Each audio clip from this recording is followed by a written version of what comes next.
Welcome to Donmar TV News Channel. Okay, pag-usapan natin itong It's Showtime. Suspendido na ng MTRCB. Ayan, grabe. So, yan ang trending ngayon, kumakalat ngayon sa social media, ang It's Showtime, suspendido na nga. Okay, alamin natin ang buong detalye niyan. Pero bago ang lahat, help me na i-like at i-share itong video natin sa Facebook at sa YouTube para naman kakalat ito sa taong bayan. Sabay-sabay tayong mag-like and share. 1, 2, 3, go! Thank you. And also guys, i-subscribe, i-follow ang Donmar TV para lagi kayong updated sa mga balita na kagaya nito. Okay? So, sabay-sabay tayong mag-follow and subscribe sa Donmar TV. 1, 2, 3, go! Thank you. Okay. So ito yung balita tungkol sa It's Showtime na bakit sila suspendido dito sa MTRCB. Okay? So ito yung binalita ngayon. The Movie and Television Review and Classification Board, MTRCB, on Monday suspended the live noontime program It's Showtime for 12 days.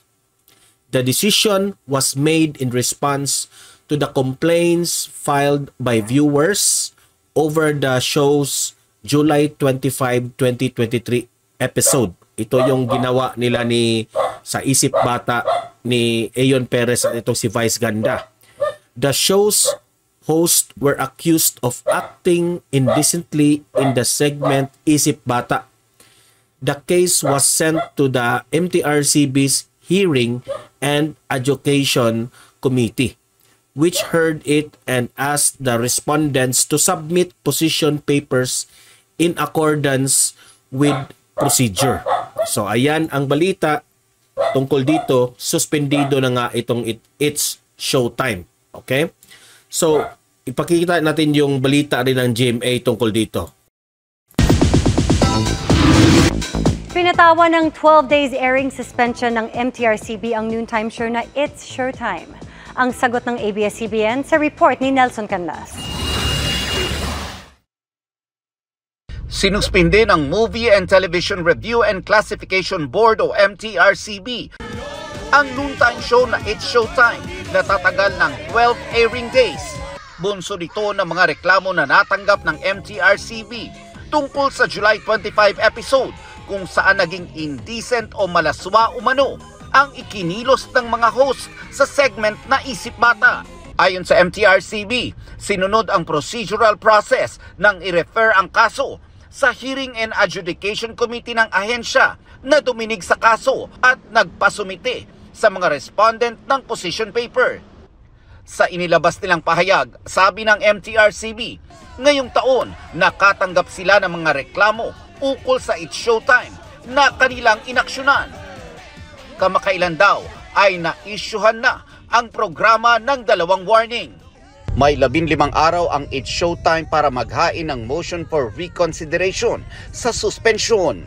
Kung salungatin ng MTRCB ang motion for reconsideration ng noontime show, maaari pa silang umapila sa Office of the President. Sa isang pahayag, kinumpirma ng ABS-CBN na natanggap na nila ang ruling ng MTRCB.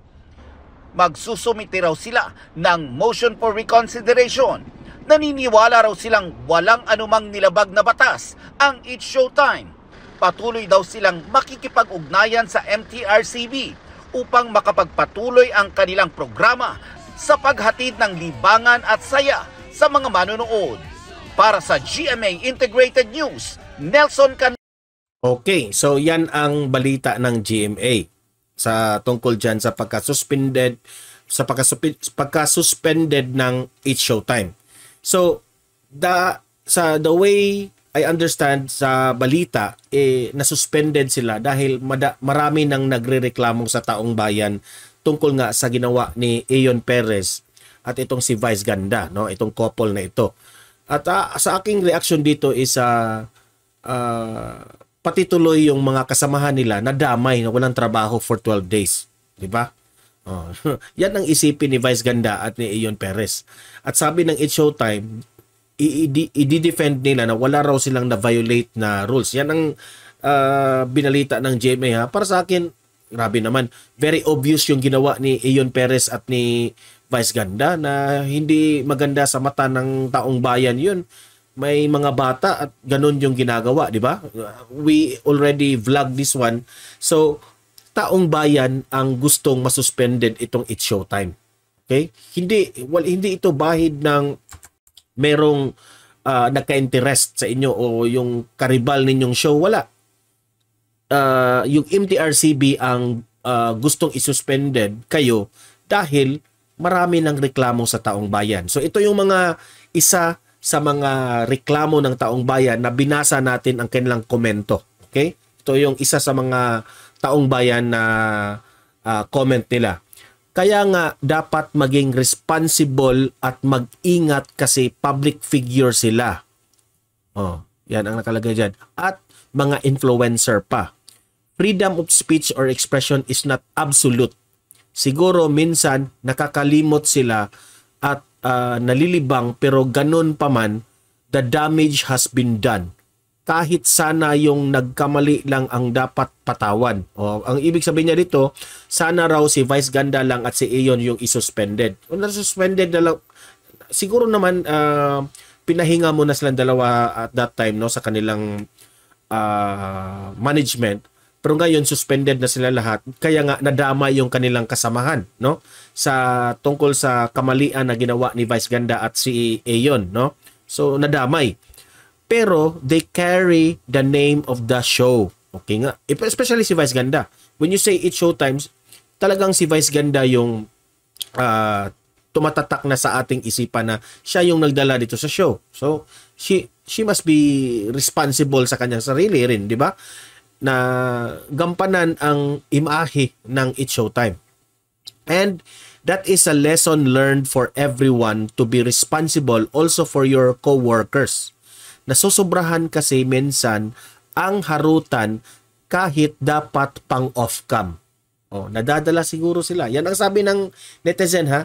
Hindi tayo ang nag-comment dito, netizen ang nag-comment dyan. Okay? Nagre-react lang tayo. So sometimes yung kanilang harutan, sabi ng netizens, nadala sila, kaya nga nakakalimutan nila na they are in front of the kids na mayroong mga batang nanonood. At that time, isip bata pa yung segment. Di ba? So, talagang para sa akin, yan ang opinion ng taong bayan, tama lang na ang It's Showtime masuspended. Okay? Ito pa, pangalawang komento ng taong bayan. Ano na ba talaga nangyari sa mga tao ngayon? Meron pa talagang nagtatanggol sa kanila. Meron ba raw nagtatanggol sa kanilang Vice Ganda? Oo, nagpapasaya sila sa araw-araw at sana'y maisip din nila na may mga batang nanonood sa kanila at hindi naman tigpang bata ang ginawa nila. Okay? Mali ay mali lalo na sa mata ng mga bata. Correct.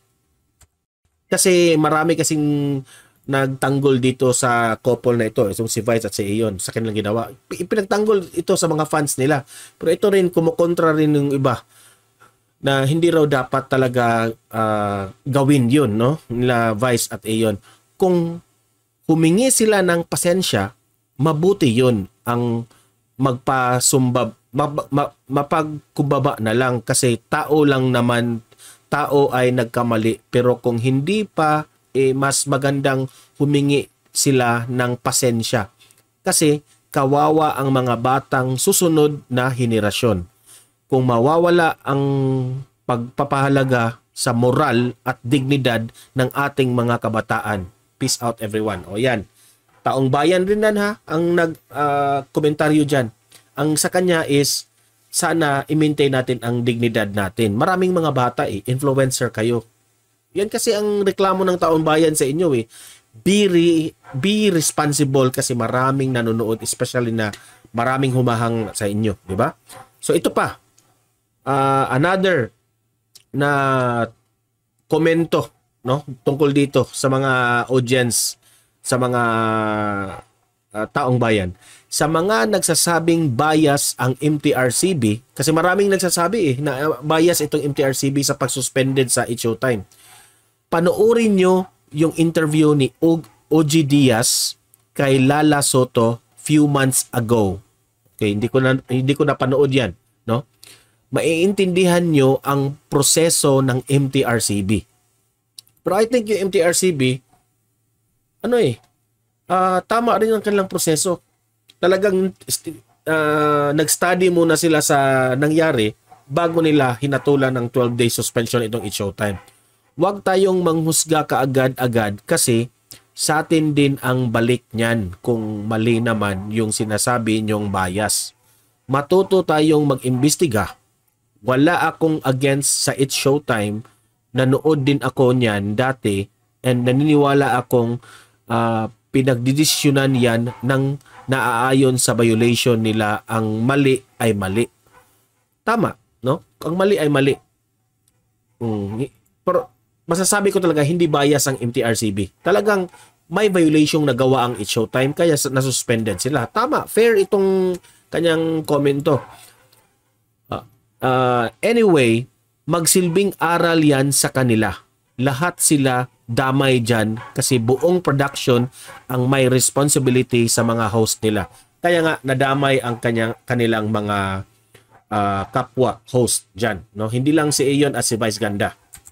So, lesson learned, 12 days suspension. So, 12 days rin kayong hindi napapasahod. Diba?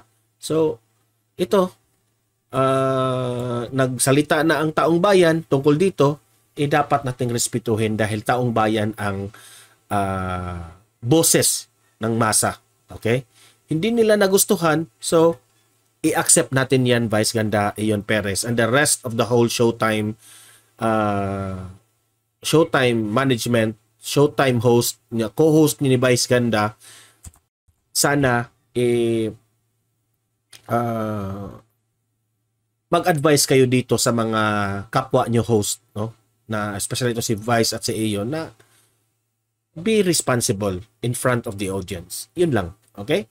So, ayan, nagsalita na ang taong bayan. Mag-comment, mag-react kayo kung pabor ba kayo sa ginawa ng MTRCB. Pag-usapan natin yan sa comment section. Okay? So, like and share this video para kakalat ito sa taong bayan. Subscribe, follow Donmar TV para lagi kayong updated sa mga balita na kagaya nito. Okay? See you in my next video. Have a great day. God bless inyong lahat.